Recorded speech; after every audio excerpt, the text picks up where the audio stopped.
Selamat pagi Ibu dan selamat pagi teman-teman. Di sini kami kelompok 10 akan menjelaskan hasil tugas yang kami buat dan dengan tema yang kami dapat adalah aplikasi teori belajar konstruktif dan teori belajar humanistik dalam kegiatan pembelajaran di dalam kelas.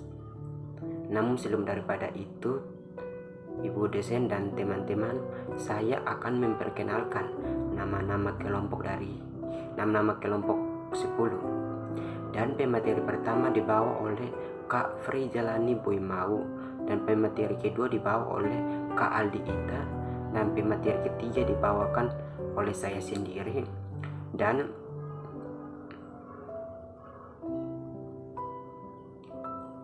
saya tidak akan memperpanjang kata lagi.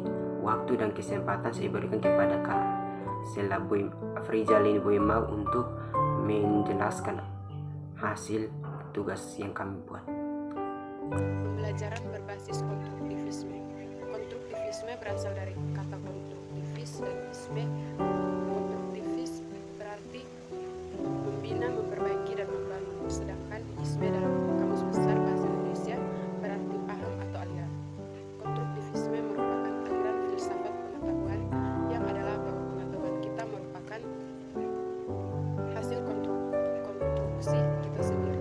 Pandangan konstruktivisme dalam pembelajaran mengatakan bahwa anak-anak diberi kesempatan agar memiliki strategi sendiri dalam belajar, sedangkan guru yang membimbing siswa ketika pengetahuan yang lebih tinggi merupakan salah satu aliran yang berasal dari teori belajar konstruktivis. Konstruktivisme adalah pembelajaran yang memberikan dengan bebas untuk peserta didik membangun pengetahuan mereka sendiri atas desain model pembelajaran yang dibuat oleh guru. Yang berikut, teori ini berkembang dari beberapa teori psikologi kognitif seperti teori Piaget dan teori Brunner. Yang pertama, teori Piaget. Menurut Piaget, perkembangan kognitif sebagian besar bergantung pada seberapa besar anak aktif memanipulasi dan aktif berinteraksi dalam lingkungannya. Prinsip-prinsip Piaget dalam pengajaran diterapkan dalam program-program yang menekankan pertama, pembelajaran melalui penemuan dan pengalaman nyata dan memanipulasi langsung alat, bahan, atau media belajar yang lain. Yang kedua, peranan guru sebagai seorang yang mempersiapkan lingkungan yang memungkinkan siswa dapat memperoleh berbagai pengalaman belajar yang luas. Yang kedua, teori Brunner. Belajar menurut Brunner adalah model pengajaran yang dikembangkan berdasarkan kepada pandangan kognitif tentang pembelajaran dan konstruktivisme. Siswa belajar melalui keterlibatan aktif dengan konsep-konsep dan prinsip-prinsip, dan guru mendorong siswa untuk mendapatkan pengalaman dengan melakukan kegiatan yang memungkinkan mereka menemukan konsep dan prinsip untuk diri mereka sendiri. Pada pengembangan model pengajaran kurikulum berbasis kompetensi, teori kognitif ini banyak memberikan sumbangan terhadap pengembangan model pembelajaran kooperatif dan model pembelajaran berdasarkan masalah. Menurut Johnson, mengemukakan dua hal yang menjadi esensi dari pandangan konstruktivisme aktivitas pembelajaran, yaitu yang pertama, belajar lebih diartikan sebagai proses aktivitas membangun lebih dari sekedar memperoleh pengetahuan. Yang kedua, pembelajaran merupakan proses mendukung pembangunan pengetahuan lebih dari hanya sekedar mengkomunikasikan pengetahuan. Menurut Suparno, secara garis besar prinsip-prinsip konstruktivisme yang diambil adalah yang pertama, pengetahuan dibangun oleh siswa itu sendiri baik secara pribadi maupun secara sosial. Yang kedua, pengetahuan tidak dipindahkan dari guru ke siswa kecuali dengan keaktifan siswa sendiri untuk bernalar. Yang ketiga, siswa aktif mengkomunikasikan secara terus-menerus. Jadi terjadi perubahan konsep menuju ke konsep yang lebih rinci, lengkap, serta sesuai dengan konsep ilmiah. Yang terakhir, guru berperan membantu menyediakan sarana dan situasi agar proses konstruktivisme siswa berjalan lurus. Konstruktivisme yang menyempurnakan dan kognitif bertujuan untuk meningkatkan pemahaman siswa, karena dalam teori belajar konstruktivisme adalah pada ada keterlibatan siswa dalam menghadapi masalah-masalah yang terjadi. Karakteristik konstruktivisme yaitu yang pertama, belajar aktif. Yang kedua, siswa terlibat dalam aktivitas pembelajaran bersifat otentik dan situasional. Yang ketiga, aktivitas belajar harus mandiri dan menantang. Yang keempat, siswa harus dapat terkait dengan informasi yang telah dimiliki. Yang kelima, guru lebih berperan sebagai fasilitator yang dapat membantu siswa dalam melakukan konstruksi pengetahuan. Yang keenam, guru harus dapat membantu siswa dalam menempuh proses belajar.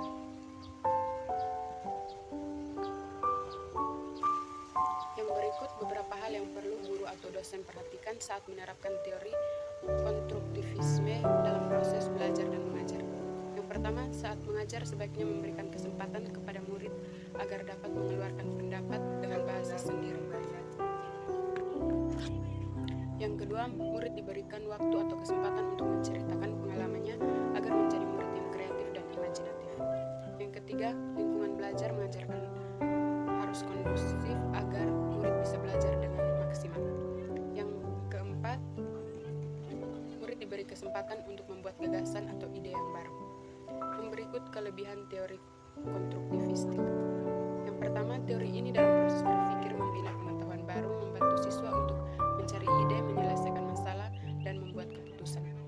Yang kedua, teori ini dalam proses pemahaman murid terlihat secara langsung dalam membina pengetahuan baru. Yang berikut, teori ini dalam proses peningkatan siswa terlibat secara langsung dan aktif. Yang berikut, teori ini dalam kemahiran sosial siswa dapat dengan mudah berinteraksi dengan teman dan guru dalam membina pengetahuan baru. Yang berikut, oleh karena siswa terlibat secara terus-menerus, maka mereka akan paham, ingat, yakin, dan berinteraksi, maka akan timbul semangat dalam belajar dan membina pengetahuan baru. Yang berikut kekurangan teori konstruktivistik. Yang pertama, siswa membuat pengetahuan dengan ide mereka masing-masing. Oleh karena itu, pendapat siswa berbeda dengan pendapat para ahli. Yang kedua, teori ini menanamkan supaya siswa. Teori belajar yang kedua yaitu teori belajar humanistik. Pada dasarnya kata humanistik merupakan salah satu istilah yang mempunyai banyak arti sesuai dengan konteksnya. Misalnya, humanistik dalam wacana keagamaan berarti tidak percaya adanya unsur supranatural atau nilai transendental serta keyakinan manusia tentang kemajuan melalui ilmu dan penalaran. Di sisi lain, humanistik berarti minat terhadap nilai-nilai kemanusiaan yang tidak bersifat ketuhanan. Sedangkan humanistik dalam tataran akademik tertuju pada pengetahuan tentang budaya manusia seperti studi-studi klasik mengenai kebudayaan Yunani dalam Roma. Pendidikan humanistik sebagai sebuah nama atau pemikiran pendidikan dimaksudkan sebagai pendidikan yang menjadikan humanisme sebagai pendekatan.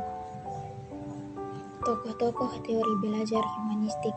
Tokoh yang pertama yaitu Arthur Combs pada tahun 1912 sampai dengan tahun 1999. Combs berpendapat bahwa banyak guru membuat kesalahan dan berasumsi bahwa siswa mau belajar apabila materi pelajarannya disusun dan disajikan sebagaimana mestinya. Combs memberikan lukisan persepsi diri dan persepsi dunia seorang seperti dunia lingkaran besar dan kecil yang bertitik pusat pada satu. Lingkaran kecil adalah gambaran dari persepsi diri dan lingkaran besar adalah persepsi dunia. Makin jauh peristiwa-peristiwa itu dari persepsi diri, makin berkurang pengaruhnya terhadap perilakunya. Jadi, hal-hal yang mempunyai sedikit hubungan dengan diri makin mudah hal itu terlupakan. Tokoh yang kedua yaitu Maslow. Teori Maslow didasarkan pada asumsi bahwa di dalam diri individu ada dua hal, yaitu hal yang pertama yaitu suatu usaha yang positif untuk berkembang, hal yang kedua adalah kekuatan untuk melawan atau menolak perkembangan itu. Menurut teori humanistik, tujuan belajar adalah untuk memanusiakan manusia. Proses belajar dianggap berhasil jika siswa telah memahami lingkungannya dan dirinya tersendiri. Dengan kata lain, siswa telah mampu mencapai aktualitas diri secara optimal. Teori humanistik cenderung bersifat eliptik, maksudnya teori ini dapat dimanfaatkan teori apa saja dan demi tujuan yang tercapai. Teori ini dianggap lebih dekat dengan bidang filsafat, teori kepribadian, dan psikoterapi daripada bidang pendidikan, sehingga sukar diterjemahkan ke dalam langkah-langkah yang lebih konkret praktis. Menurut teori ini, agar belajar bermakna bagi siswa, diperlukan inisiatif dan keterlibatan penuh dari siswa sendiri. Maka siswa akan mengalami belajar eksperiensial atau experiential learning. Dalam prakteknya, teori humanistik ini cenderung mengarahkan untuk berpikir induktif, mementingkan pengalaman, serta membutuhkan keterlibatan siswa secara aktif dan dalam proses belajar. Oleh sebab itu, walaupun secara eksplisit belum ada pedoman baku tentang langkah-langkah pembelajaran dengan pendekatan humanistik, namun paling tidak langkah-langkah pembelajaran yang dikemukakan oleh Susiati dan Prasetya Irawan pada tahun 2001 dapat digunakan sebagai acuan. Langkah-langkah yang dimaksud adalah sebagai berikut. Yang pertama, menentukan tujuan-tujuan pembelajaran. Yang kedua, mengidentifikasi kemampuan awal. Yang ketiga, mengidentifikasi topik-topik pembelajaran yang mungkin bagi siswa secara aktif melibatkan diri atau mengalami belajar. Yang keempat, merancang fasilitas belajar seperti lingkungan dan media pembelajaran. Yang kelima, membimbing siswa belajar secara aktif. Yang keenam, membimbing siswa untuk memahami hakikat, makna dan pengalaman belajarnya. Yang ketujuh, membimbing siswa membuat konseptualisasi pengalaman belajarnya. Dan yang ketujuh, membuat siswa dalam belajarnya mengalami pengalaman. Beberapa tokoh penganut aliran humanistik diantaranya adalah Kolb dengan konsepnya tentang 4 tahap dalam belajar, yaitu pengalaman konkret, pengalaman aktif dan relatif, konseptualisasi, dan eksperimentasi aktif. Yang kedua adalah Hani dan Mumford menggolongkan siswa menjadi 4, yaitu aktivis, reflektor, dan pragmatis. Yang ketiga adalah Habermas membedakan 3 macam atau tipe belajar, yaitu belajar teknis, belajar praktis, dan belajar emansipator. Yang berikut adalah Bloom dan Carroll dengan 3 kawasan tujuan belajar, yaitu kognitif, psikomotor, dan afektif. Beberapa hal yang perlu dilakukan oleh guru atau dosen diperhatikan saat menerapkan teori humanistik dalam proses belajar mengajar, yaitu yang pertama, guru berusaha untuk menyusun dan mempersiapkan materi-materi pembelajaran lebih kaya agar tujuan belajar mengajar tercapai.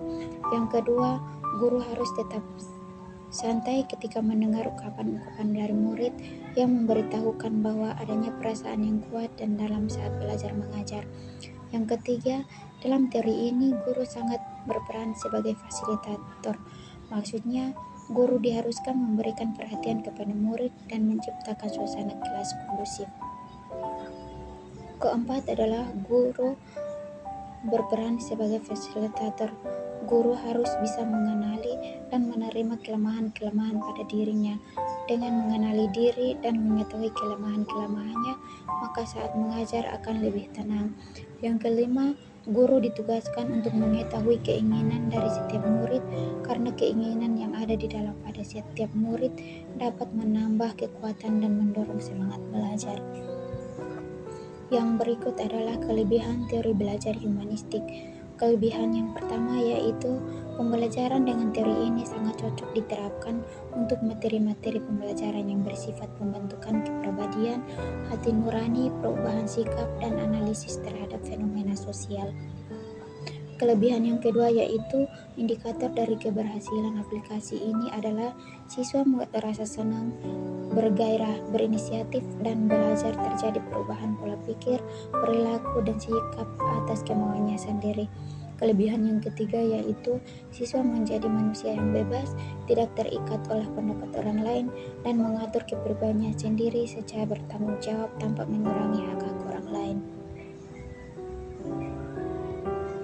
Kelebihan yang ketiga adalah siswa menjadi manusia yang bebas, dan siswa akan mempunyai pola pikir dan perasaan hati yang halus yang baru. Kelebihan yang lainnya yaitu siswa akan memiliki mental yang kuat dan berkarakter, menjadi manusia keutuhan, berani, kuat, bebas, dan bisa mengontrol kepribadiannya dengan penuh tanggung jawab. Yang berikut adalah kekurangan teori belajar humanistik. Kekurangannya yaitu yang pertama, siswa yang tidak memahami potensi dirinya akan ketinggalan dalam proses belajar. Yang kedua, siswa yang tidak aktif dan malas belajar akan merugikan diri sendiri dalam proses belajar. Yang ketiga, proses siswa yang memiliki kecenderungan pasif dan kurang inisiatif dalam belajar akan tertinggal dalam pembelajaran. Yang keempat, menerapkan teori belajar akan tersedat bila siswa tidak didukung dengan motivasi dan lingkungan yang baik. Yang kelima, menerapkan teori ini akan susah untuk diaktualisasi dalam bentuk yang lebih efisien. Yang keenam, bagi siswa yang malas untuk mendalami potensi diri akan tertinggal dalam pembelajaran. Yang ketujuh adalah implementasi teori humanistik akan membuat siswa cenderung mementingkan diri sendiri. Dan yang kedelapan, fungsi guru adalah pertumbuhan karakter siswa akan semakin berkurang. Dan kekurangan yang kesembilan yaitu faktor dari kesuksesan pembelajaran lebih berpengaruh atas tindakan siswa sendiri. Baik, teman-teman dan ibu dosen, saya akan melanjutkan materi tentang hubungan teori belajar konstruktif dan teori belajar humanistik dalam kelas, terkhususnya perbandingan antara teori belajar konstruktif dan teori belajar humanistik dalam proses pembelajaran di kelas. Yang pertama itu adalah perbandingan pertama adalah belajar dalam teori belajar konstruktif, yaitu belajar merupakan usaha pemberian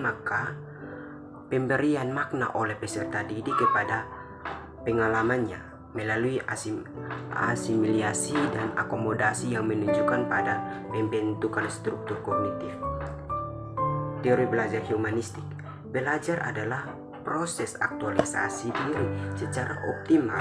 Belajar memenuhi 4 fase, yaitu pertama, tahap pengalaman konkret, kedua, tahap pengalaman aktif dan reflektif, tiga, tahap konseptualisasi, keempat, tahap eksperimen aktif. Perbandingan yang kedua adalah pembelajaran dalam teori konstruktif. Pertama, kurikulum yang disajikan dari bagian-bagian menuju keseluruhan dengan menekankan pada keterampilan dasar. Yang kedua adalah pembelajaran lebih menghargai pada pemunculan pertanyaan dan ide-ide peserta didik. Tiga, kegiatan kulikuler lebih banyak mengandalkan pada sumber-sumber data primer dan memanipulasi bahan. Teori belajar konstruktif berpusat pada peserta didik. Model pembelajaran yang bisa digunakan adalah model terbuka. Pendidikan terbuka adalah proses pendidikan yang memberikan kesempatan kepada peserta didik untuk bergerak secara bebas di sekitar sekelas, memilih aktivitas belajar dengan sendiri. Perbandingan yang ketiga adalah evaluasi. Dalam proses belajar konstruktif, evaluasi proses dan hasil pembelajaran peserta didik terjalin dalam kesatuan kegiatan pembelajaran dengan cara guru mengamati hal-hal yang sedang dilakukan peserta didik serta melalui tugas-tugas pekerjaan. Proses belajar humanistik. Tidak ada tes ataupun buku kerja. Guru mengamati setiap proses yang dilalui peserta didik dan membuat catatan serta penilaian secara individu. Perbedaan yang ketiga adalah peserta didik. Perbandingan yang ketiga adalah peserta didik. Teori belajar konstruktif itu peserta didik banyak belajar dan bekerja dalam grup proses. Yaitu yang kedua adalah humanistik dalam peserta didik.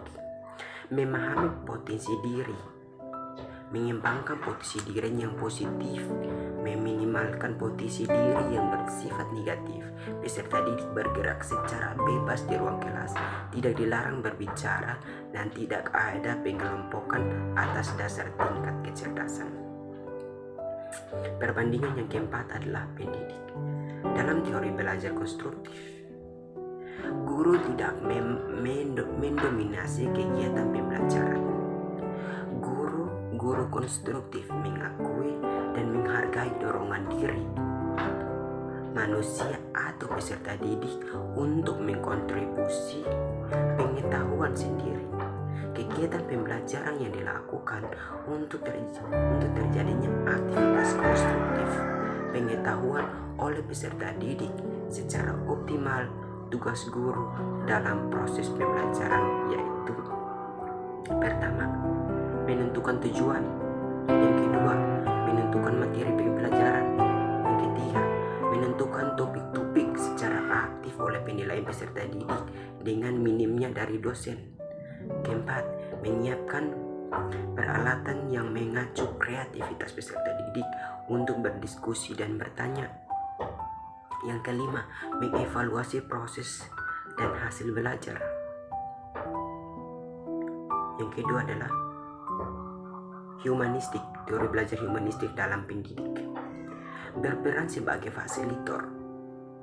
Guru sebagai fasilitator harus mampu menciptakan kondisi yang mendukung, yaitu empati, penghargaan, dan umpan balik positif.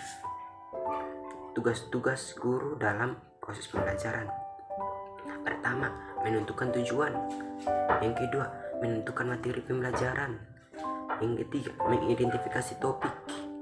Yang keempat, mendesain wahana yang akan digunakan guru untuk belajar. Yang kelima, membimbing maka peserta didik secara aktif.